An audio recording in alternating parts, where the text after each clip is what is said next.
मित्रों, एक सुखी वैवाहिक जीवन जीने के लिए एक स्त्री कई चीज़ें करती है, लेकिन फिर भी कहीं ना कोई कमी रह ही जाती है। आज के युग में पति पत्नी के बीच किसी न किसी बात को लेकर अनबन तो बनी ही रहती है। तो ऐसी परिस्थिति में एक स्त्री ऐसा क्या करे कि वो अपने पति के दिल पे हमेशा राज कर सके।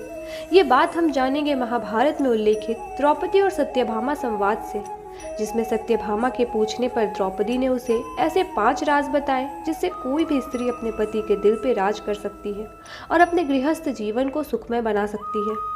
लेकिन वीडियो शुरू करने से पहले अगर अभी तक आपने हमारे चैनल को सब्सक्राइब नहीं किया है तो चैनल को सब्सक्राइब करके बेल आइकन दबाना ना भूलें। मित्रों, कथा तब की है जब एक दिन पांडव और कुछ ब्राह्मण आश्रम में बैठे थे। उसी समय द्रौपदी और सत्यभामा भी आपस में मिलकर एक जगह बैठी हुई थी। तब सत्यभामा ने सुना कि किस प्रकार सभी पांडव अपनी पत्नी द्रौपदी की प्रशंसा करते थक नहीं रहे हैं। तब आश्चर्यचकित होकर सत्यभामा ने द्रौपदी से पूछा, बहन, तुम्हारे 5 पति होने के बाद भी वे तुमसे हमेशा प्रसन्न रहते हैं, किसी को तुमसे कभी कोई शिकायत नहीं होती। मैं देखती हूँ कि वे सदा तुम्हारे वश में रहते हैं। तुम मुझे भी ऐसा कुछ उपाय बताओ कि मेरे श्याम सुंदर भी मेरे वश में रहें। तब द्रौपदी बोली, बहन सत्यभामा, ये तुम मुझसे कैसी दुराचारिणी स्त्रियों की तरह बातें पूछ रही हो? क्या तुम नहीं जानती कि कोई भी पति कभी भी अपनी पत्नी के वश में नहीं हो सकता और न ही कभी किसी पत्नी को अपने पति को वश में करने की बात भी सोचनी चाहिए। तब सत्यभामा ने द्रौपदी से क्षमा मांगते हुए कहा, तो आप ही बताएं कि आप पांडवों के साथ कैसा आचरण करती हैं, जिसके कारण वे सब आपसे इतना प्रेम करते हैं और आपकी प्रशंसा करते कभी नहीं थकते। और ये प्रश्न सिर्फ मेरे लिए नहीं बल्कि उन तमाम स्त्रियों के हैं जो अपने पति के साथ सुख से रहना चाहती हैं। उचित प्रश्न जानकर द्रौपदी ने कहा, सुनो, मैं अहंकार और क्रोध को छोड़कर बड़ी ही सावधानी से सब पांडवों की स्त्रियों सहित सेवा करती हूँ। मैं ईर्ष्या से दूर रहती हूँ, मन को काबू में रखकर कटु भाषण से दूर रहती हूँ, किसी के भी समक्ष असभ्यता से खड़ी नहीं होती, बुरी बातें नहीं करती और बुरा आचरण रखने वाली स्त्रियों और जगह से दूर रहती हूँ।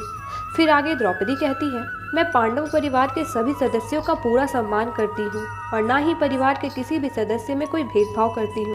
पति की इच्छा को पूर्ण संकेत समझकर उसका अनुसरण करती हूँ। देवता, मनुष्य, सजा धजा या रूपवान कैसा भी पुरुष हो, मेरा मन पांडवों के सिवाय कहीं और नहीं जाता। उनके स्नान किए बिना मैं स्नान नहीं करती, उनके बैठे बिना कभी स्वयं नहीं बैठती। जब जब मेरे पति घर आते हैं मैं घर साफ रखती हूँ, किसी भी काम के लिए आलस नहीं करती, समय पर भोजन कराती हूँ और सदा सावधान रहती हूँ। घर में गुप्त रूप से अनाज हमेशा रखती हूँ। मैं दरवाजे के बाहर जाकर खड़ी नहीं होती और पति देव के बिना अकेले रहना मुझे पसंद नहीं। साथ ही सास ने मुझे जो धर्म बताए हैं मैं सभी का पालन करती हूँ और सदा अपनी धर्म और मर्यादा में रहती हूँ। मित्रों, जहाँ द्रौपदी ने सभी पत्नियों के लिए इतने महत्वपूर्ण बात बताए थे, वहीं पतियों के लिए भी कई आचरण हैं जो उन्हें अपने अंदर रखने चाहिए।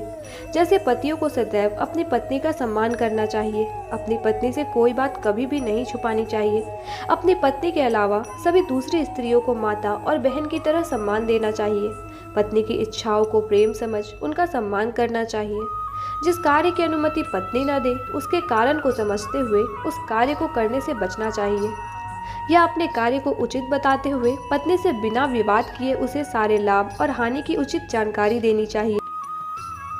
पत्नी के साथ साथ उसके मायके को भी बराबर का सम्मान देना चाहिए। सदैव पत्नी की रक्षा करनी चाहिए, सदैव पत्नी को आगे बढ़ने के समान अवसर देने चाहिए। पत्नी से अपनी माँ की और अपनी माँ से अपनी पत्नी की निंदा नहीं करनी चाहिए।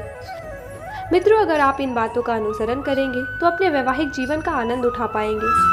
इस वीडियो पर आपकी क्या राय है हमें कमेंट करके जरूर बताएं।